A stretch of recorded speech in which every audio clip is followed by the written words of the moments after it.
Hello out there to all you creepy crawlers. You're listening to the Soul Catcher Mystery Hour with your host, the Laudable Luck. Tonight we have a real zinger on the coals for you.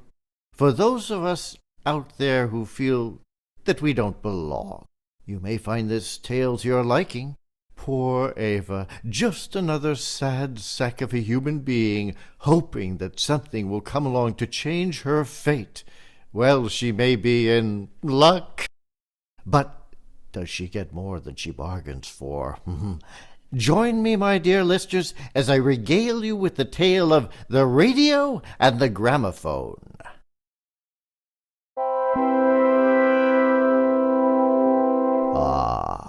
Here is our intrepid heroine now, dazing off into space behind a cash register that should have been retired in the 80s. The store is lined with well-tailored suits, slacks, and skirts. It is sparsely decorated, clean, almost modern monochrome with no hints of color. Anyone would be bored out of their minds working in a place such as this. I'm looking for a suit that's not too tight and not too loose. Something that will impress my boss. Do you have it in a size 6 or 8? Mousy hair and a pale complexion. Ava stands a measly 5'1". Working at a job she hates, Ava toils day in and day out without much success. She is going over in her head the manuscript she sent to a literary agent. It was her first round of submissions, and she wonders if she is good enough to hear back. At the moment, she pictures herself as a writing warrior in a distant world and battling a literary dragon agent, fire spewing and contract in hand. Well, Ava is about to meet a real dragon in a moment. Excuse me. Hello? Anyone in there? What? Sorry, I was spacing out. Well, I don't think you're being paid to daydream. Right. Sorry. How can I help you? Do I have to repeat all of that again? Something about a suit? I'm losing my patience, and you're about to lose a customer. No need to be rude, ma'am. I heard that. I'd like to speak with your manager. No need to get me. Here I am. How can I help you? Your employee is very lazy and lacks manners. That's not right. I apologize, ma'am. Here, take a coupon for 30% off. If you'll excuse us for just one moment. Aaron, that woman was so rude. You can't believe You're that. on thin ice, Ava. I saw you staring off into space on the security cameras. Last week you did the same thing. Why aren't you motivated like my other employees? Everyone else gets the drill, except for you. You can step up your game, be kinder, dress nicer. Excuse me? Dress nicer? You look like you stepped out of my great-great-grandmother's closet. Mothballs and all. Ugh, and that tacky necklace. Ava clutched the old locket she was wearing protectively. Hey, this is special to me. I'm sorry about spacing out. I really need this job. Then act like it, Ava.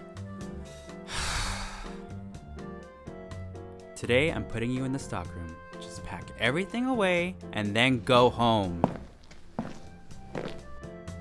My closet does not have mothballs.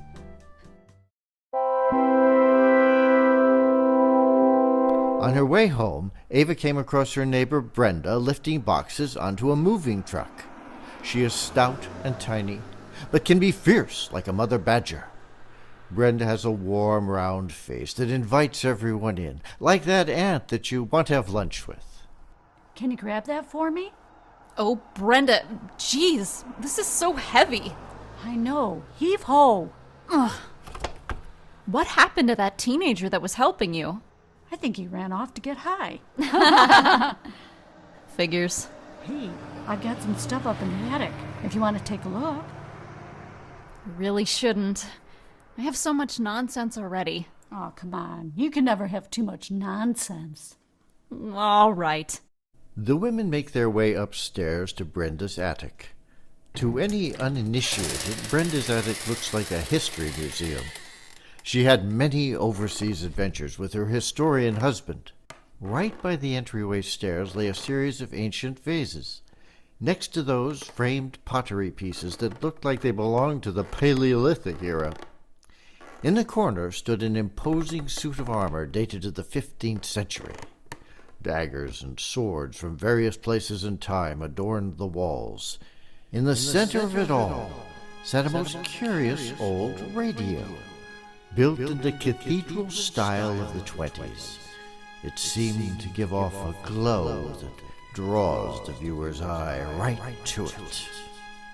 Wow, you have like an actual museum in here. Comes with the territory when your husband's an anthropologist. We've had some adventures. You should have seen us in Cairo. Ah, good times. What is that? Ava noiselessly walked over to the center of the room and began fiddling with the radio. Oh, that old piece? Yeah, it belonged to my uncle. It hasn't been moved for years. Ava stares at the object with a clear fascination. Okay, Ava, get married to it already. What? Sorry. That's all right. It is a fascinating piece. You should take it. I couldn't. Here, I'll feel much better knowing that it's going to a good home. Thanks. Do you think it will ever work again? I don't know. We've never tried it here. Maybe you'll have better luck at your place. Thanks. Bye, Brenda. Ava takes the piece now, feeling oddly giddy, despite her less than stellar day at work. She opens the door to her bite-sized apartment. The bedroom and living room are all combined into one space. Posters adorn the walls with quotes from Tolkien, Poe, and Byron. A small crack can be seen twisting outward in the kitchen window. Ava sets the radio down on her countertop, looking pleased with herself. A small gray tabby cat rubs against her leg. She gives the animal a pat on the head, and out of habit goes to retrieve its food bowl. Unbeknownst to her, a voice beckons from the radio. Help me.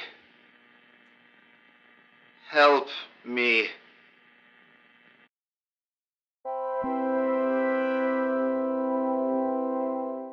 Did we catch your ear? Then find out what happens next week on the Soul Catcher Mystery Hour. It promises to be very enticing. Farewell, dears.